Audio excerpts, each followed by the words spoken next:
About 4.75 million pieces of social media content are shared on Facebook. 4.75 million. In the same amount of time, 58 million tweets are tweeted. 58 million. And 100 hours of footage is uploaded to YouTube. Of all the people who use the internet, which is a lot of people obviously right now, 73% of them actively use the social media platforms like Twitter, Facebook, and YouTube. So this has obviously changed the way that we communicate, the way we socialize, but also the way we are informed about issues. Twitter, on the positive end of things, saves lives. ER units, hospitals, doctors, nurses, Twitter is an incredible tool. In certain countries around the world, when natural disasters happen, Twitter saves hundreds of thousands of people's lives. When the earthquake happened in Nepal, when other natural disasters occur, Twitter can get people where they need to be, and also there can be shared, obviously, something can happen in a particular place that's isolated, and then it can be shared across a huge platform of people so they can get the help that they need, and also to raise money for the disaster relief. But of course, when it comes to prejudice, discrimination, misinformation, and religious intolerance, social media platforms are a really, really fertile ground, fertile soil for people to just say a lot of things that may or may not be true and to spread hate rhetoric. Maybe, I don't know how much some of you are on social media. I'm on it a lot, honestly. But if you at all pay attention to what's posted on Facebook and Twitter, you will eventually see hate posted. Even though I choose my friends as wisely as I can on Facebook, Twitter, people can follow you, anytime.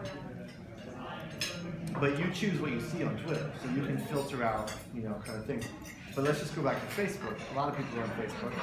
Hans is on Facebook. She has like 5,000 friends. I know how this goes. She's like a superstar, right? She's like, of course I am.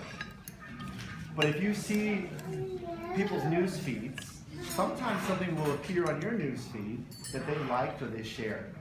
Happened to me many times. I don't know if it's happened to you, but there's been stuff that appeared on my news feed. One of my friends, or a friend of a friend of a friend on Facebook, posted something really vitriolic against Muslims usually. Sometimes it was against the LGBT community. Other times it was against anyone who wasn't Christian in general, et cetera, et cetera. The list goes on and on. Sometimes it was against Black Lives Matter, so there you go. So that is happening more and more, and for teenagers particularly. They are the most targeted group in social media right now. They are the most targeted because they use it the most, and because it's where most of their information comes from and how they communicate with each other. So imagine this, you're a 52-year-old man who completely is against the religion of Islam, puts Muslims in the same category no matter where they're from, and thinks they're awful and they should all just be, put on an island somewhere and left to right. Okay. Well, if you're smart enough, which some of these 52-year-olds are, what they do is they start to share things, seem not too, in your face, but, sort of subtle, and they'll share it in the platforms where they know the young people are. And eventually, people share stuff without really reading it. They'll see a headline. The headline could even say, "Looking to save the American identity." And somebody will see that and say, "Oh, that looks great, I agree, like, or share, or star, or favorite," right? And then that goes out to all of their friends, and then their friends say, "Oh, so-and-so liked this, I think I did too, I agree with the title," but they never read it.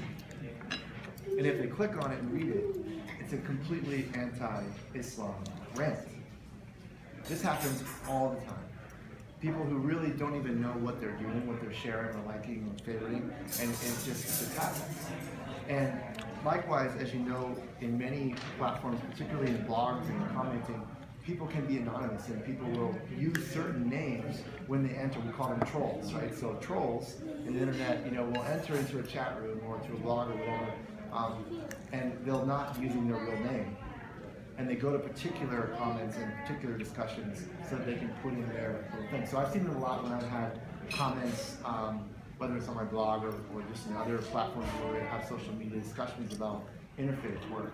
There'll be trolls that just appear out of nowhere, and they'll quote passages from the Bible, or they'll quote something that they say is from the Quran and how it says that they're trying to kill everybody, and so on and so forth. That happens a lot. So what I'm trying to say is that right now I'm arguing that the reason why we've circled back, and in many ways stepped back, to having more hate rhetoric is because it's easier for people to do it. And it's easier for somebody who has no clue at all about anything to have thousands of followers. This is just real, I'm not kidding. One prime example is this, what's it called? The Global Rally for Humanity. Okay, this just happened last month in October. So they created this buzz, and CNN and MSNBC and all these other groups caught onto it, and the whole thing is that they were basically trying to stage all around the country anti-Islam protests, and they were going to surround mosques, okay, and basically, have all this anti-Islam rhetoric going on.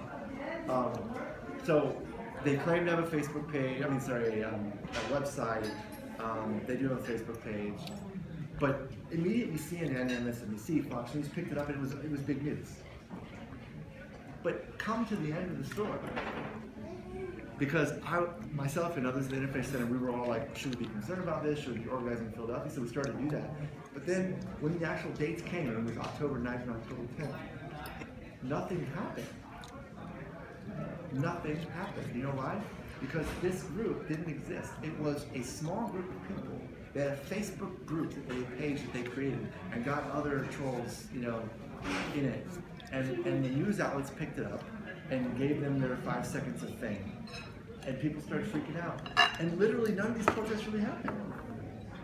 There was one reported protest scheduled to happen in Phoenix, Arizona, but it didn't matter because there were triple the amount of people anti-protest when they heard about the possible protest.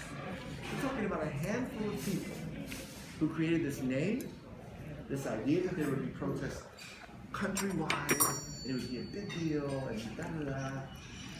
And it was mattering to this country simply because of social media and how that word spread so quickly and how media outlets pick it up.